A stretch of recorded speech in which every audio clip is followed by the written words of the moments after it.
Olá, bem-vindos e bem-vindas ao O Prazer é Todo Meu, um podcast sobre sexualidade, saúde e relações, onde se fala sobre aquilo que nós sabemos. Mas a pergunta é, será que sabemos?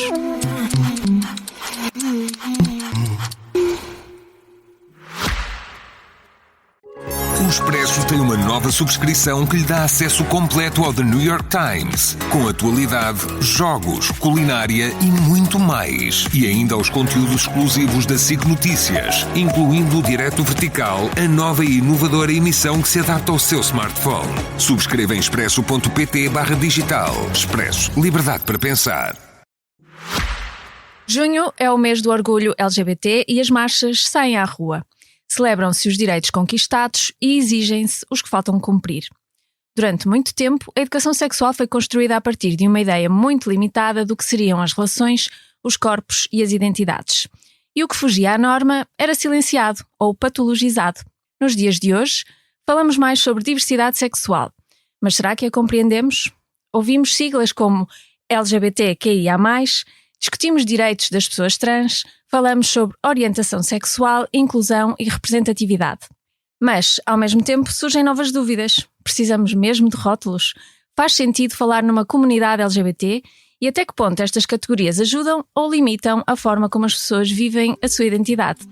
Para nos falar de tudo isto, tenho comigo André Ribeirinho Marques, psiquiatra, sexólogo e consultor da Direção-Geral da Saúde na área da saúde LGBT. Olá André, é um prazer receber-te. Olá Mafalda, obrigado pelo convite, antes de mais.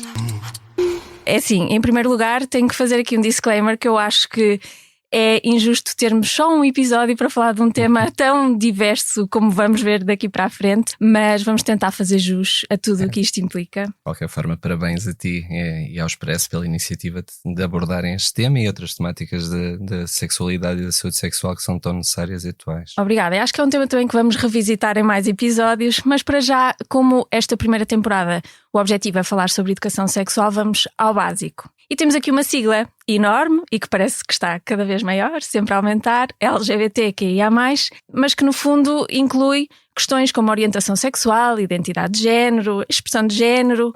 Fala-nos um bocadinho sobre todos estes conceitos. O que é que entendemos por orientação sexual, identidade de género? Começamos por aqui, por exemplo. Sim, eu acho que sem dúvida para percebermos do que estamos a falar temos de entender a terminologia e os conceitos base.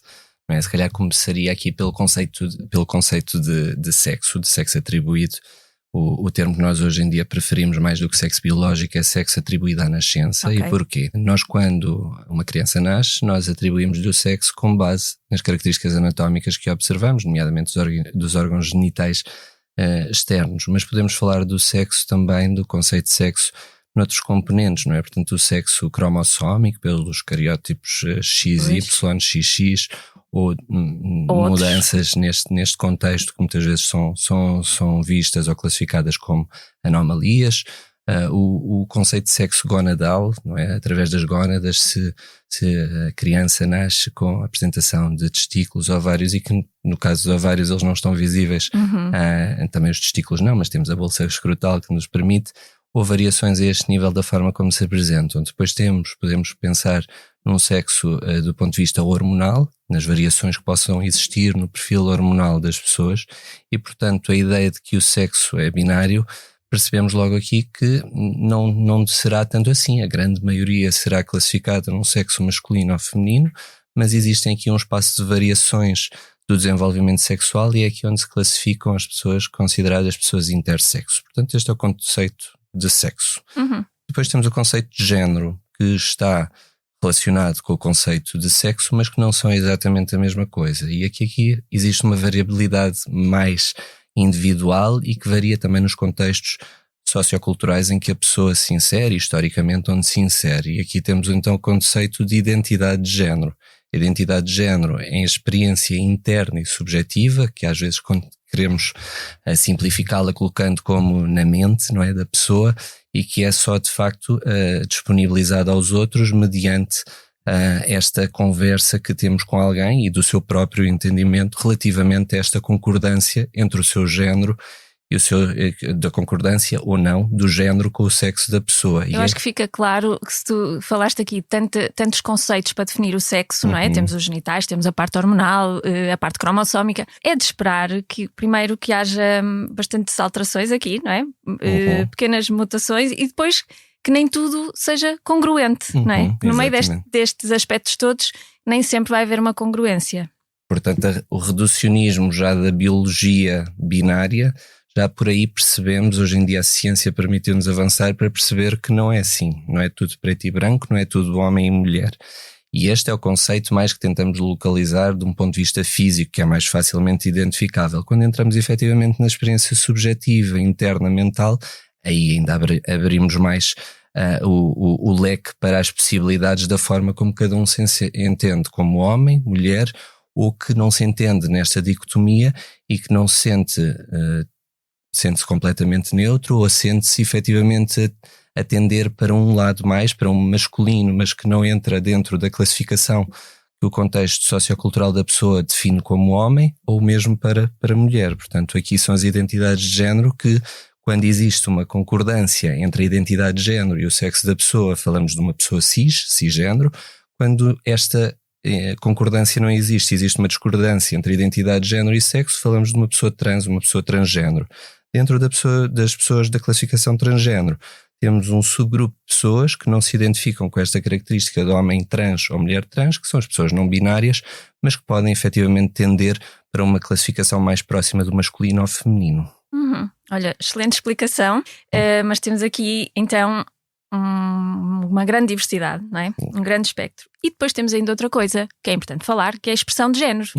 Sim, a expressão de género depois, não é? Portanto, esta questão de identidade de género é algo interno, subjetivo, que pode não ser expresso para ninguém, pode ser vivenciado internamente ou estar efetivamente em consolidação pela pessoa. E, portanto, eu posso ter uma identidade de género masculina, mas expressar-me, ou no meu caso será mais fácil fazer o exercício ao contrário, não é? Portanto, ter uma identidade de género feminina que não expresso para os outros e ter uma expressão de género masculina, não é? Portanto, a expressão de género é algo que é objetivável para a forma, é a forma como eu, do ponto de vista do meu comportamento, da minha expressão, aparência, a forma como me visto, expresso o que é padronizado para o que é a expectativa relativamente ao meu género. Nós temos concepções de como é que isto deve social, não é? funcionar no mundo ocidental de uma forma, e se calhar se formos para outras culturas, essa expressão é diferente da nossa, e portanto aí podem entrar estes conflitos sobre os conceitos culturais e históricos sobre o que é o papel de ser homem e mulher na sociedade e a forma como isso se expressa.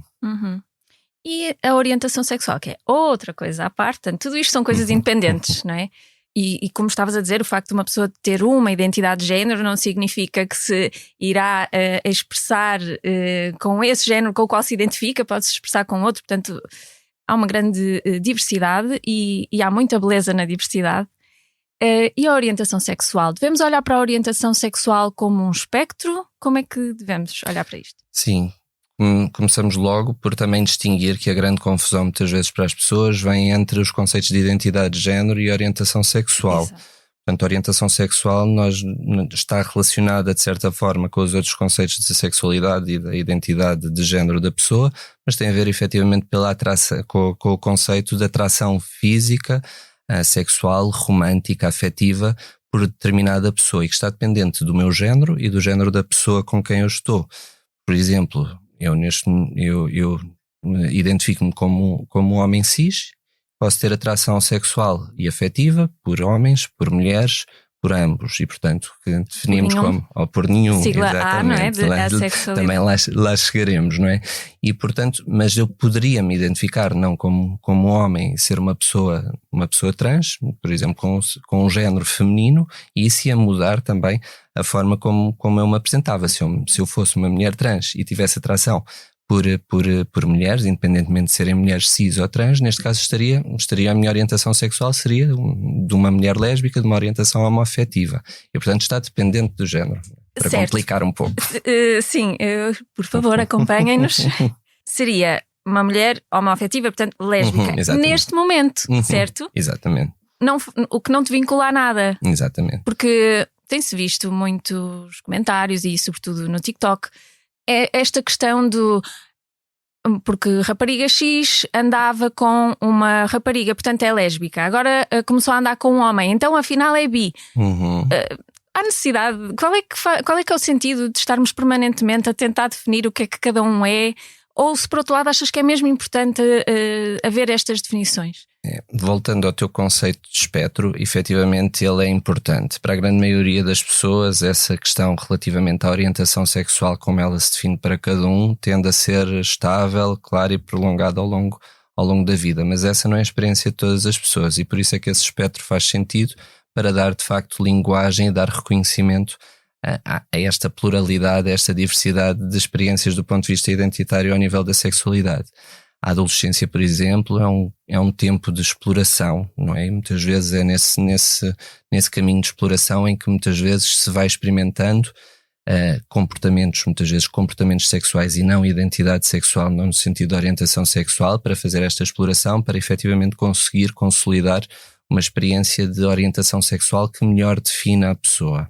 Hoje em dia temos muito mais linguagem do que tínhamos antes para estes conceitos, porque percebemos que para as pessoas, se calhar, os 3 tipos de orientação heterossexual, homossexual e bissexual não eram suficientes. E quando eu falo aqui do bissexual, por exemplo, é já uma identidade que já é mais reconhecida do ponto de vista da orientação sexual, mas ainda continua a ser muito invisível e sempre tida em conta como sendo uma confusão das pessoas, uma fase de transição, e para muitas pessoas não é efetivamente.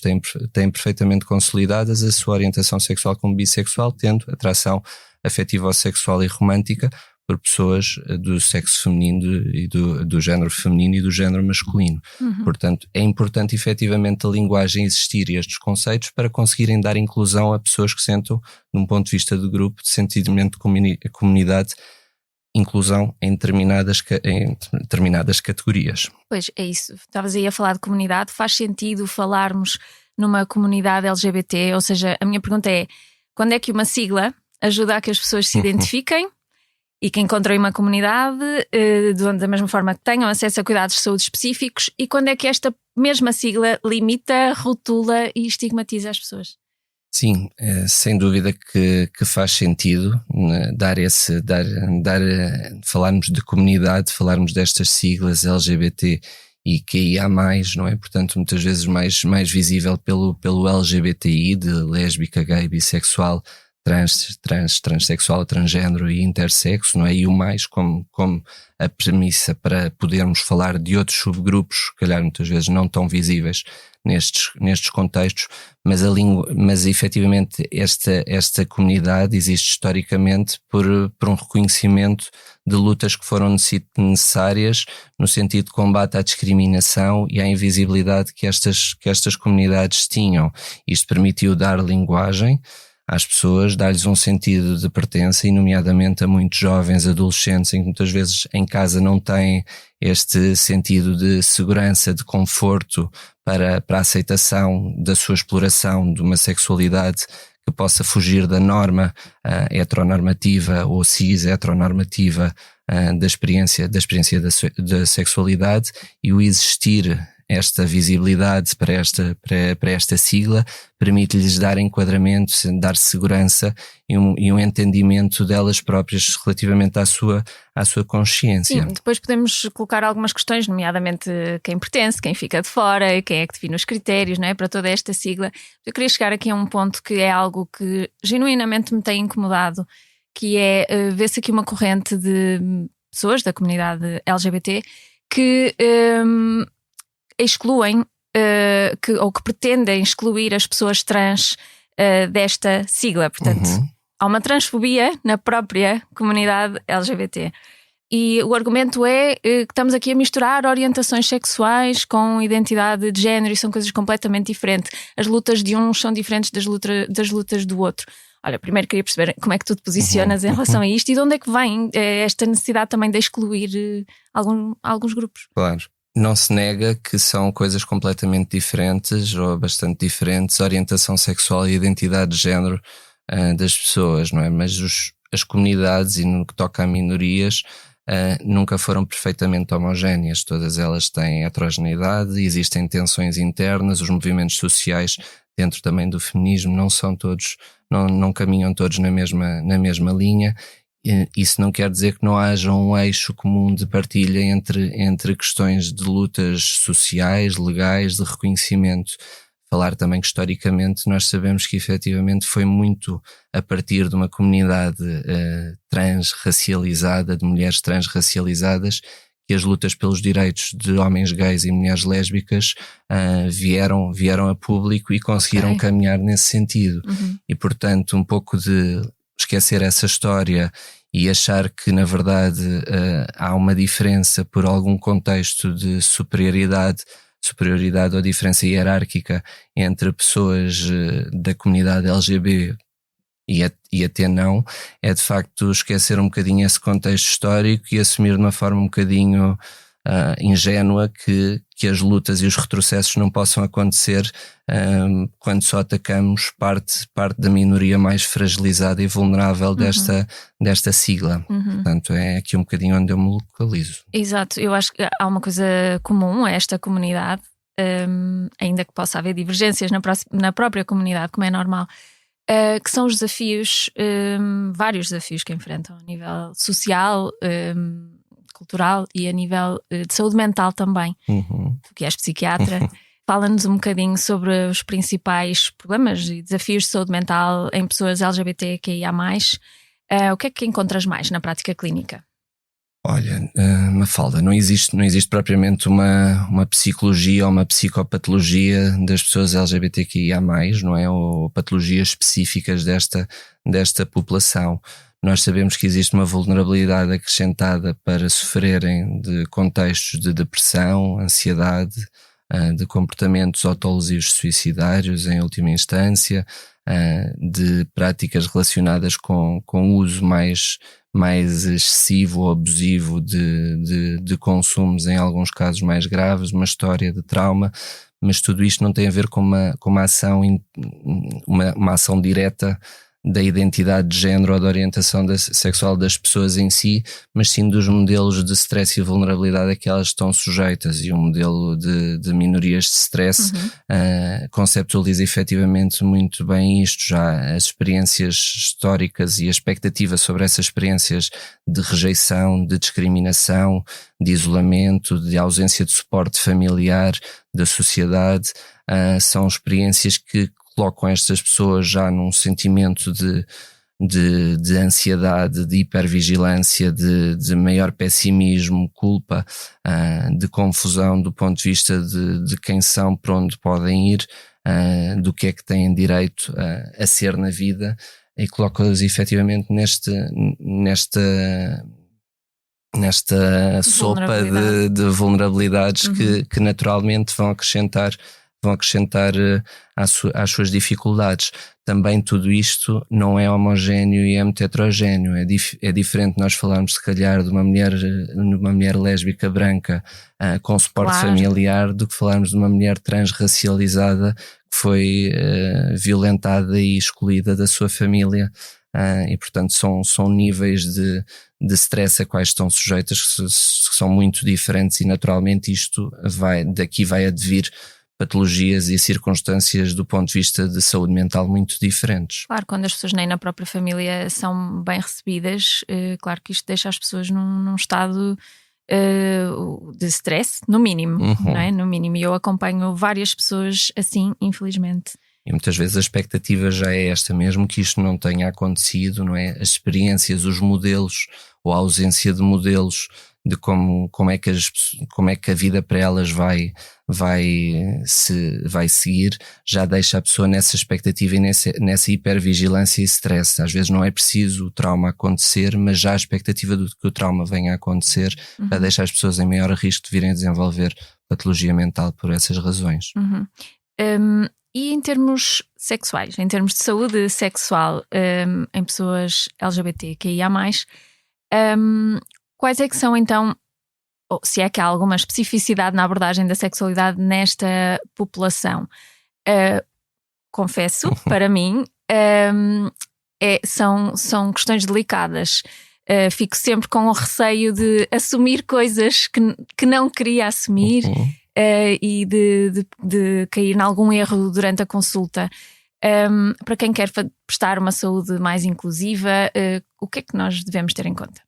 Mas essa já é a premissa correta e é a premissa que as pessoas que vêm de contextos com estas especificidades também agradecem, que haja essa humildade e honestidade de quem as vai atender, diferente de serem confrontadas com discriminação, com barreiras, com formas depreciativas de serem avaliadas sem haver efetivamente confidencialidade, segurança, mas parte efetivamente daí, de haver uma abordagem que é inclusiva, que respeita a linguagem, um ambiente que é demonstrado como sendo seguro. Isso não tem inclusivo, isso não tem necessariamente a ver com o aspecto, ainda que possa facilitar a representatividade de sinalética que demonstra apoio à comunidade LGBT, como bandeiras, como pequenos logos, mas não é só isso, não é mais do que isso. Comunicação verbal e não verbal acaba por ser mais importante também, não é? E a competência clínica, não é? Saber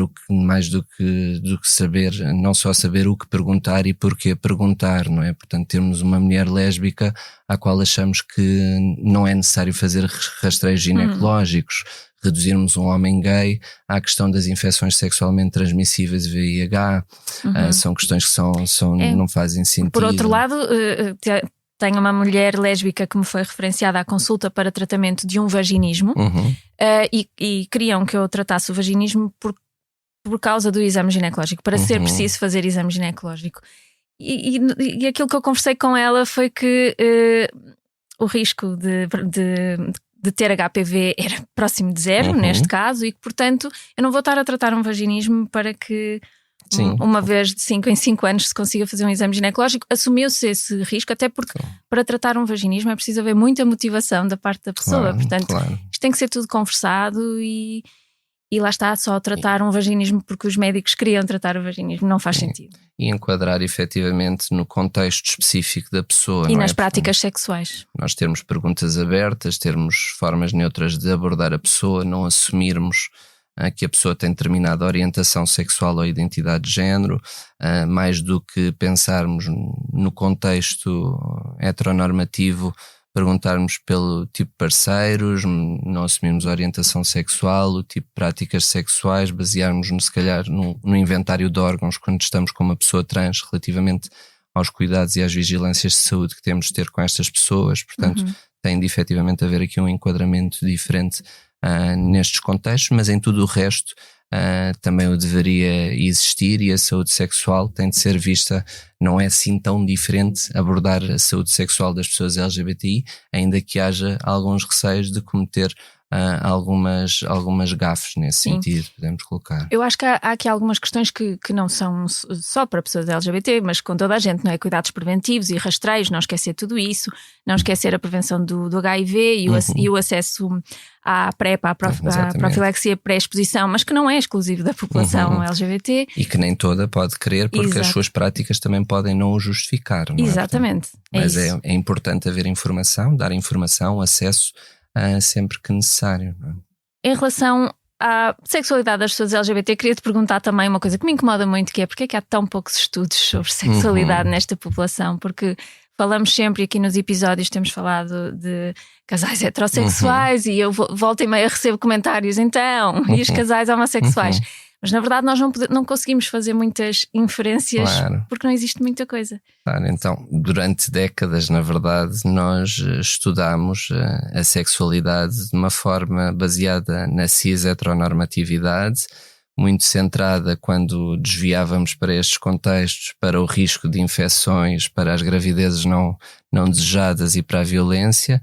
Grande parte dos estudos são, de facto, centrados em pessoas do sexo/género masculino, e do ponto de vista metodológico também, quando percebemos que tínhamos de perguntar mais e que deveríamos perguntar de outra forma, também nos deparámos do ponto de vista metodológico com amostras pequenas, com medo das pessoas participarem, com falta de representatividade. Os estudos científicos, não só na sexualidade, mas em qualquer estudo científico, é uma raridade se tu veres a inclusão de pessoas com identidade de género não cis, não é? Portanto, não há marcadores, não temos censos populacionais sequer consistentes na colheita de marcadores de sexo versus género, não é? Para conseguirmos de facto mapear as pessoas.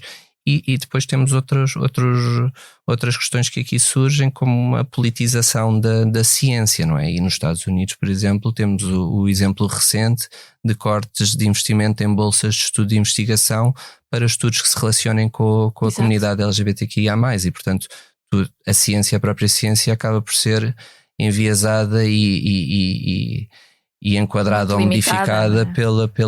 pelos ciclos políticos nos quais ela se insere. E vamos para um tema quente e delicado. Outro, exato. Identidade trans e disforia de género, que são coisas diferentes, não é? Podes esclarecer aqui a diferença?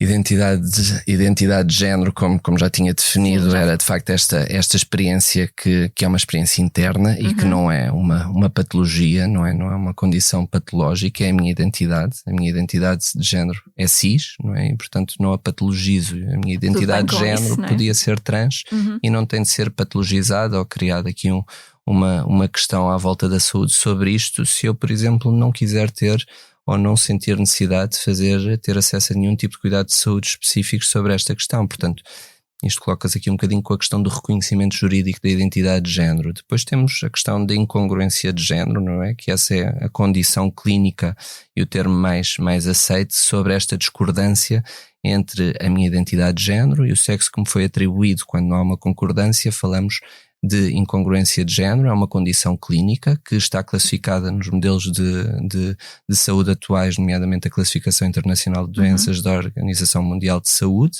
em que foi realocada no capítulo das condições de saúde sexual, num sentido de despatologização, de movimentar, porque antes estava aqui colocada no capítulo das perturbações psiquiátricas, e foi reconhecido que efetivamente a incongruência de género em si não é uma doença, é uma condição clínica. A gravidez também é, o envelhecimento e a menopausa são condições clínicas, não são doenças, são condições que necessitam de atenção do ponto de vista médico em saúde, do ponto de vista de saúde. A disforia de género é efetivamente classificada como uma condição patológica, que está classificada num outro manual de classificações, que é o manual de classificações psiquiátricas da Associação Psiquiátrica Americana, e que neste caso o que isto define muito bem, depois de uma evolução também de conceitos, que não é a identidade de género da pessoa que é patológica, não é a incongruência de género que é patológica, mas em ter incongruência de género para a experiência de algum grupo de pessoas pode ter associado um sofrimento do ponto de vista psicológico e muitas vezes físico também, um sofrimento muito significativo. Também. E portanto, estas ainda são pessoas que são mais propensas a procurar cuidados de saúde para fazerem efetivamente mudanças do ponto de vista da forma como fisicamente se apresentam perante o outro. Quais é que são as maiores barreiras sociais e de saúde que estas pessoas enfrentam? Sim, então, do ponto de vista social, apontar aqui sempre a rejeição familiar e a rejeição no contexto de sociedade na qual as pessoas se inserem. Temos muitas barreiras administrativas que causam a invisibilidade destas mesmas pessoas, não é? O não reconhecimento. Agora acentuaram-se recentemente. Recentemente. Agora estamos numa fase em que poderão se acentuar, não é? Pelo menos o debate e o clima é de tensão e ansiedade para esta população, mas efetivamente é importante esclarecer que não houve ainda mudanças, houve uma aprovação na generalidade de projetos de lei, que vamos ver como é que as coisas depois vão se prosseguir do ponto de vista político e de concepção de eventuais projetos de lei, ao projeto de lei neste caso. Mas efetivamente do ponto de vista administrativo, não é? Portanto, o não reconhecimento do nome social em muitos dos contextos, um centrar sobre o sexo atribuído da pessoa na forma de identificação da mesma, a falta de visibilidade para reconhecimento de identidades que não se coloquem neste binómio de masculino e feminino, como a linguagem neutra, a utilização e a identificação de identidades de género não binárias. Portanto, estes são alguns das barreiras, não é? A forma como o debate político e público sobre a vida destas pessoas é tido como se não estivéssemos a tratar de vidas humanas, de pessoas com dignidade, com direito à sua dignidade e respeito enquanto seres humanos. Portanto, estas são barreiras muito, muito importantes. Depois temos, do ponto de vista da saúde, não só já estas administrativas que acabam por se misturar, mas a falta de competência de muitos profissionais para abordar esta temática de uma forma clínica correta, as desigualdades que existem do ponto de vista territorial e a falta de acesso, os atrasos nos tempos, muitas vezes para consultas, e a escassez de respostas diferenciadas e competentes para estas populações. Essa é a maior barreira que eu vejo das pessoas trans que acompanho, é o tempo que demoram até conseguir ter uma consulta, que mostra um desinvestimento, não é? Nesta área e que deixa durante bastante tempo as pessoas que já estão em grande sofrimento e prolonga-se o sofrimento, não é? Estão desprotegidas e isto pode ter consequências trágicas. Mas há muito estigma à volta das pessoas trans e que vai ao encontro daquilo que estávamos a falar, de todos estes conceitos, porque vê-se muita crítica de ok, é uma mulher trans, mas não quer fazer cirurgia. Porquê que não quer fazer cirurgia? Uma mulher trans que continua com um pénis e as pessoas criticam tudo isto como se houvesse mais uma vez, é o binarismo, não é? Se és mulher trans, tens que ser 100%, tem que estar tudo congruente. A experiência da comunidade LGBT, que há mais, não é? E portanto, falando até primeiro, começando por exemplo da experiência de uma mulher lésbica ou de um homem gay, do ponto de vista da forma como vivenciam a sua sexualidade, já é bastante diferente, e muitas vezes há uma retirada, especialmente se falarmos de mulheres lésbicas, de uma retirada da genitalização e da importância da penetração na experiência da sexualidade. E na identidade de género também temos isso, não é? Uma abertura para maior diversidade e aceitação do ponto de vista da forma como a identificação e os conceitos são definidos e dos comportamentos sexuais. Para muitos homens trans, para a grande maioria, diria até, não é a presença de um órgão genital como o pénis que define a sua masculinidade ou o seu marcador de género nos seus documentos. E efetivamente conseguem ter um conforto e chegar a um conforto muito maior adotando determinadas características, sendo efetivamente a presença ou não de um pénis não sendo central. Mas isto efetivamente poderá haver aqui experiências de grupos de nichos, não é? Mas a experiência individual da pessoa que nós temos à frente é efetivamente a experiência que nos interessa, no conceito de que cada pessoa é diferente e cada experiência poderá ser diferente, apesar de haver clusters neste toda contexto. A gente quer fazer cirurgia. Exatamente. São cirurgias. E, portanto, essa experiência deve ser individualizada, não é? Porque não são os médicos, não são as equipas de técnicos que acompanham estas pessoas que definem o seu percurso, ajudam-nas no seu percurso, portanto não há o empurrar ninguém para determinadas características, para determinadas intervenções.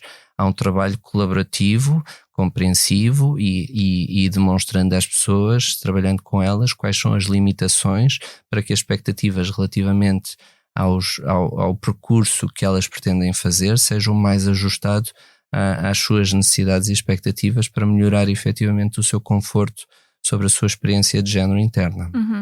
Será único para cada pessoa. E André, enquanto pais, como é que um pai ou uma mãe pode apoiar um filho que questiona a sua orientação sexual ou a sua identidade sexual? Que conselhos é que darias?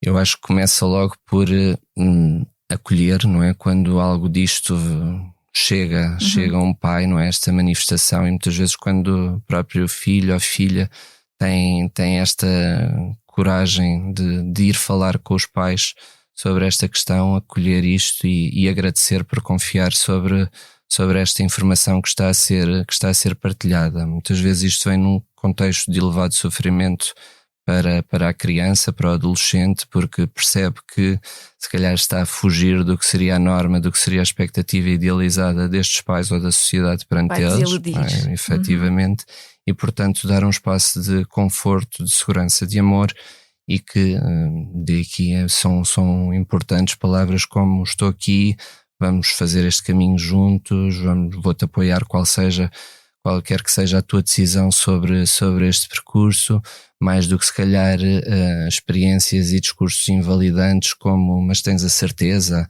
isto deve ser só uma fase, já viste no que é que te vais colocar, o que vais fazer a ti, o que vais fazer à família. Muitas vezes há este conceito que as expectativas também da própria relativamente o que é que os outros vão dizer sobre os pais, não é? Os pais o que é que vão dizer sobre eles.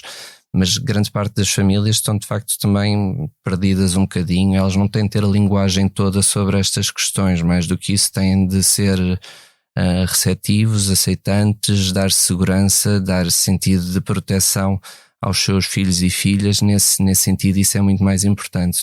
E muitos destes pais que expressam desta forma esta confusão e sofrimento, não é porque eu também acredito e sei da experiência que tenho nesse acompanhamento com as pessoas, que não vem necessariamente de um lugar de maldade ou invalidação da experiência do jovem. Muitas vezes vem do medo de o que ele poderá vir a sofrer, de violências violências de vários campos a que possa vir a ser sujeito, de como a sua experiência se poderá tornar mais difícil, mas isto efetivamente não é uma escolha, não é uma preferência das pessoas, é de facto nasce com elas e este caminho pode surgir e ser explorado em várias fases da vida, de diversas formas, mas portanto também ao mesmo tempo é de reconhecer essas dificuldades dos pais e a necessidade de darmos também esse apoio aos pais da forma como gerirem estes aspectos. Olha, André, esta temporada tem como tema a educação sexual que nunca tivemos e eu queria te perguntar que educação sexual é que tu tiveste? Bom, pronto, a minha educação sexual acho que foi semelhante à da minha geração que não abordou nenhum destes aspectos, não é? Portanto, não tiveste? Não tive uma educação sexual adequada sobre estes aspectos. Acho que, por exemplo, o modelo de identidade sexual da Vivienne Cass relacionado com a forma como a orientação sexual é descoberta é muito importante nesse sentido, teria sido muito importante no sentido de perceber fases de confusão, de dúvidas da ausência de modelos que muitas vezes vêm para muitas pessoas e portanto até do ponto de vista individual isso para mim foi importante.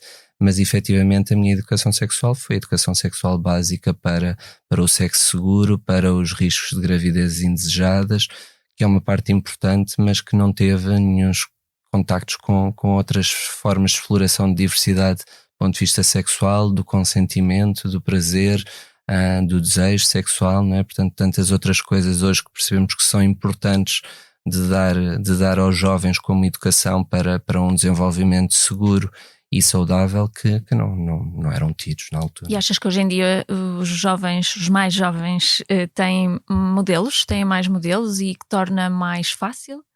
Eles existem, não é? A questão é se eles lhes são providenciados e educados da forma correta, não é? Nas escolas, em casa, porque se também os pais não tiveram esses modelos e não se sentem capazes de os dar, se retiramos também à escola o contexto onde eles serem efetivamente dados, os jovens ficam à deriva um bocadinho da procura do que vão encontrar em contextos como a internet, como as redes sociais, em que muitas vezes não é esse o filtro sobre como eles são dados, mas muitas vezes é efetivamente nas redes sociais e na internet que também encontram os caminhos corretos para o desenvolvimento da sua sexualidade. Podem funcionar como algo muito positivo no sentido de democratizar o acesso a modelos, a pessoas que se assumem como homossexuais, trans e que dão bons exemplos. E sem dúvida, e a grande maioria das pessoas vão conseguir efetivamente encontrar e filtrar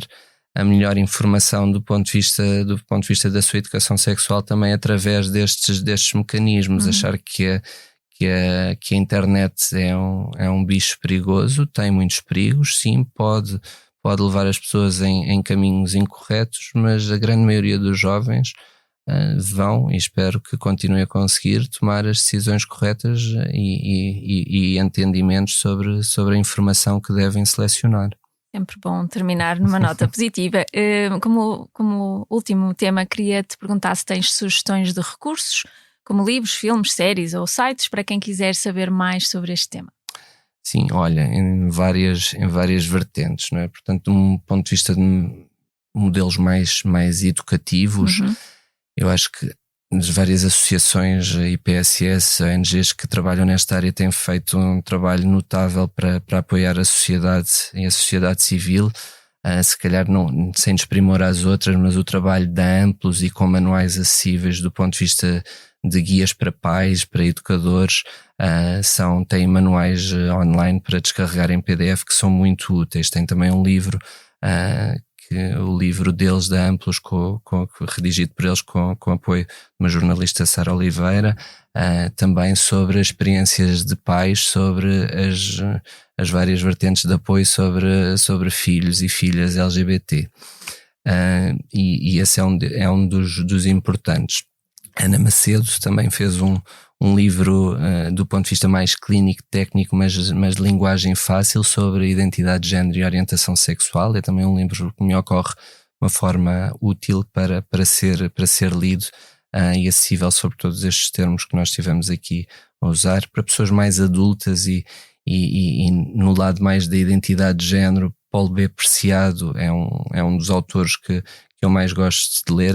É a experiência de um pensador, filósofo, uma pessoa trans, sobre a sua experiência relativamente à navegação do seu próprio género e o cruzamento com o contexto da sociedade e saúde, em modelos mais leves, mais ficcionais, não é? Portanto, acho que nas séries ocorre-me assim Heartstoppers, assim para adolescentes que estão a descobrir a sua orientação sexual, e que traz todo o modelo de, muitas vezes, a confusão sobre a identidade sexual e a aceitação, progressiva aceitação e reconhecimento da mesma com algum orgulho.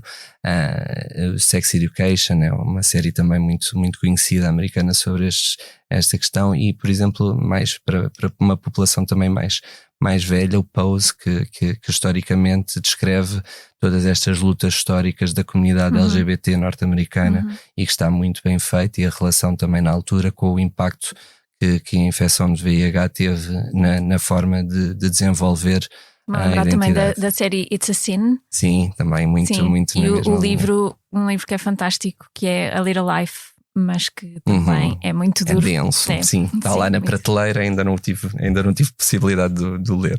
É ótimo, mas é muito denso. Queria também deixar aqui algumas linhas de apoio: a linha LGBT da ILGA, o Centro GIS e a rede Execo, para que ninguém se sinta excluído ou sozinho nesta luta.